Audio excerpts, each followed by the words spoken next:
આ તરફ રાજકોટમાં એસઆરપી જવાનનું અપહરણ થયું છે। પોલીસે ગણતરીના જ કલાકોમાં તેને છોડાવ્યો છે। કોઈ પણ બાબતે લોકો કાયદો હાથમાં લેવાથી જરાય ચૂકાતા નથી। સાથે જ 4 શખ્સોએ રાજકોટના ભોજપરા પાસેથી એસટી બસમાં એસઆરપી જવાનનું અપહરણ કરી લીધું। રાતના સમયે યુવકનું અપહરણ કરી ભાયાવદરના વડેખણ ગામે લઈ ગયા અને ગોંધી રાખ્યો। પોલીસને આ બાબતની જાણ થતાં જ સ્થળ પર જઈ અપહૃત યુવકને છોડાવ્યો અને 4 આરોપીઓની ધરપકડ કરી। પોલીસ તપાસમાં સામે આવ્યું કે યુવકની બેન પિયરમાં હતી અને ત્યાંથી ગુમ થઈ જતા તેના સાસરિયા પક્ષના લોકોએ અપહરણ કર્યું હતું। હાલ પોલીસે આરોપીઓ સામે વધુ કાર્યવાહી હાથ ધરી છે।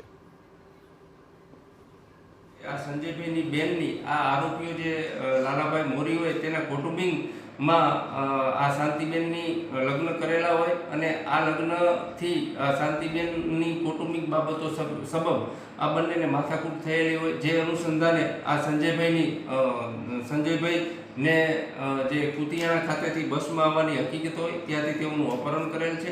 આમ ટૂંકા ગાળામાં આ આરોપીઓ તેમજ જે સંજયભાઈ છે તેને હેમખેમ છોડાવેલ છે અને આરોપીઓની આગળની પૂછપરછ ચાલુ છે।